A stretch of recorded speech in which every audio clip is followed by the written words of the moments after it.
झीलों की नगरी उदयपुर जो देश विदेश में अपनी खूबसूरती के लिए प्रसिद्ध है।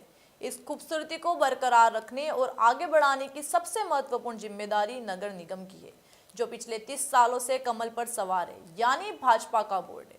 निगम के पिछले 5 सालों के बोर्ड का कार्यकाल समाप्त हो चुका है। अब है चुनाव की तैयारी। भाजपा अपने बोर्ड के लिए कार्यों का गुणगान कर रही है, वहीं कांग्रेस इसे भ्रष्टकाल का नाम दे रही है।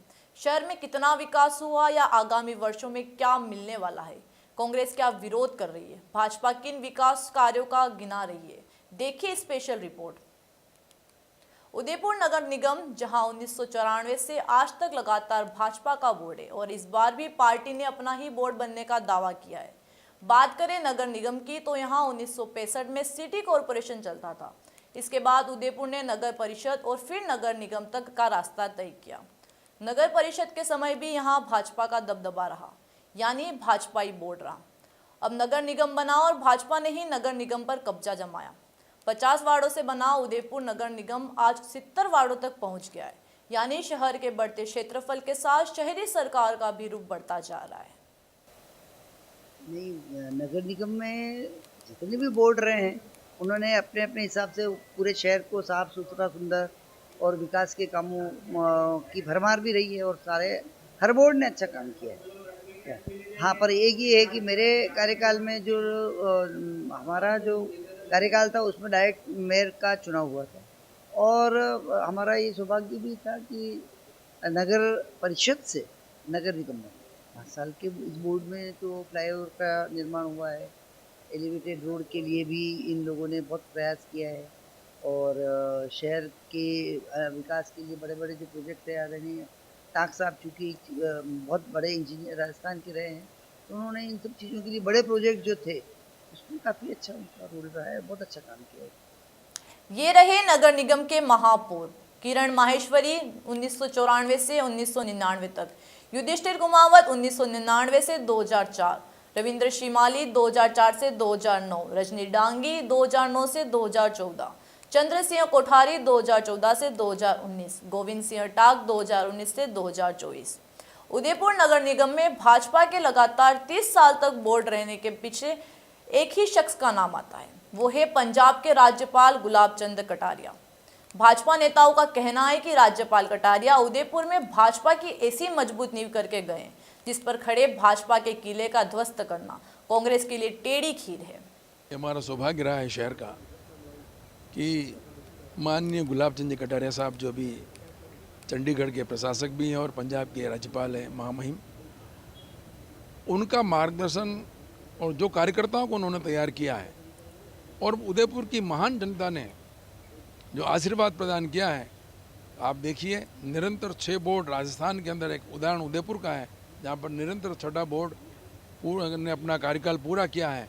तो हर बोर्ड में कुछ न कुछ नयापन, कुछ अच्छे काम भी हुए हैं। इस बोर्ड में भी एलिवेटेड रोड का आप देखिए ये काम हो गया है, अपना आयड को संवारने का काम भी हो रहा है, चौराहों का विस्तार भी हो रहा है। तो प्रत्येक बोर्ड ने शहर के सर्वांगीण विकास में अपना योगदान दिया है। इसलिए ये किसी से तुलना करना, मैं सोचता हूँ यह मेरी मति से मैं इसको तुलना नहीं कर सकता हूँ। उदयपुर की जनता है, वास्तव में उनकी सुख सुविधा के लिए जो काम हो रहे हैं और अभी भी अनेकों काम हैं।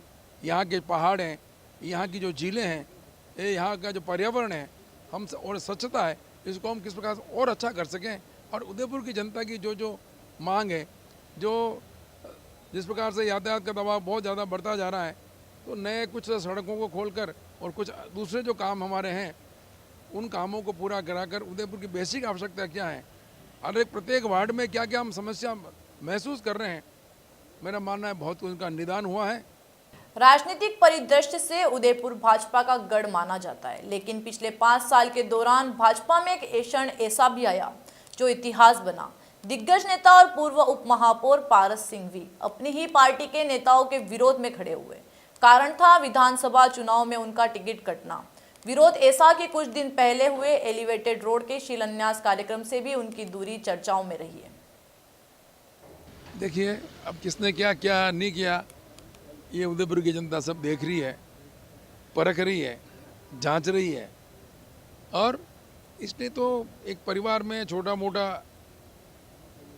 मतभेद हो सकता है कुछ विषय को लेकर, तो उन्होंने अपनी चिंताएं व्यक्त की होगी, लेकिन कुल मिला के सभी लोगों ने इस बहुप्रतीक्षित एलिवेटेड रोड को समर्थन प्रदान किया है। देखिए, ये हमारे लिए बहुत खुशी की बात है कि महापौर उप महापौर साहब में एक दूसरे के प्रति आस्था और प्रेम और स्नेह और विश्वास ये देखने को मिला है।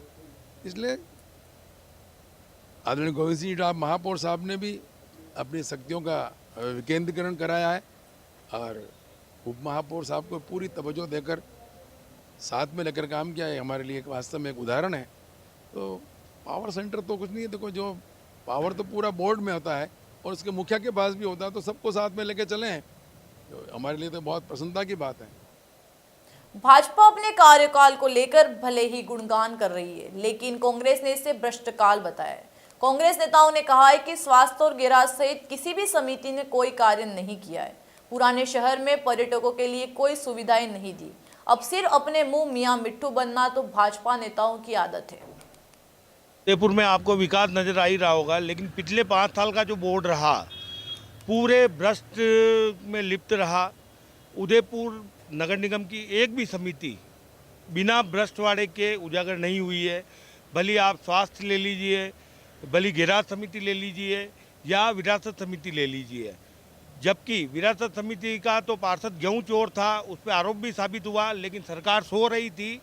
उसके बावजूद मैं जिस वार्ड से बिलोंग करता हूं वो टूरिस्ट एरिया से आता है।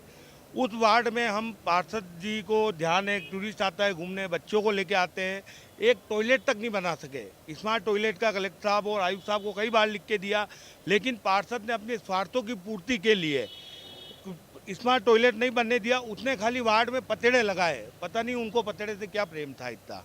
अगर आप पिछले 30 सालों में 5 साल का अगर आंकड़ा निकालेंगे, 25 सालों में कार्य अच्छा हुआ है। भली कांग्रेस सरकार रही हो, बीजेपी सरकार, उदयपुर में कहीं न कहीं विकास देखने को मिला है। लेकिन जब से ये स्मार्ट सिटी 18 वार्डों का जो कार्य हुआ है, इन 5 सालों में ये जो 18 वार्ड है ये कहीं न कहीं विकास के नाम पे ठगा गया है जनता को। ना तो पानी सही टाइम पे मिलता है, ना बिजली मिल रही है, और जनता खुश नहीं है इन कामों से। कहने को बहुत सुंदर लगता है, अच्छा लगता है, सुहावना लगता है कि 70 पार्षद हमारा परिवार है, जैसा कि बोर्ड हमेशा कहता आया है। परंतु आप देखेंगे तो जो मापदंड रहा है भाजपा बोर्ड का, जो तानाशाही रही है अधिकारियों की सांठ-गांठ में, वो प्रत्यक्ष प्रमाण की आवश्यकता नहीं, हमें संघर्ष करना पड़ा। यहाँ तक कि झीलों की नगरी में पेयजल के लिए हम साथियों ने कम से कम 10 से 12 बार इस कार्यकाल में धरना दिया है, 20 से 25 बार ज्ञापन दिए हैं। जब झीलों की नगरी में पानी के लिए इतना संघर्ष करना पड़ रहा हो हमारे वार्ड, तो बाकी मूलभूत जो समस्याएं, चिकित्सा की चिकित्सालय था, 2 सुलभ बने हैं, 3 शौचालय का नवनिर्माण हुआ है, 2 उद्यान का नवनिर्माण हुआ है, 2 नालों का जहाँ 3 की वजह से 3-3 फीट तक पानी बढ़ता था कमला नगर के क्षेत्र में, उनका नवनिर्माण हुआ है। अब आपने देखा कि उदयपुर में लगातार 30 साल और भाजपाई राज, विकास के लाखों दावे, लेकिन कितना रहा विकास और कहां रह गई कमी जो आने वाले समय में होगी पूरी। क्या कहती है शहर के विकास पर जनता, या क्या कहते हैं यहाँ के दिग्गज और अनुभवी लोग। अगले भाग में बात करेंगे शहर की जनता से और जानेंगे यहाँ के व्यापारी और अनुभवी लोगों की राय, लेंगे एक्सपर्ट से सुझाव। तब तक के लिए नमस्कार।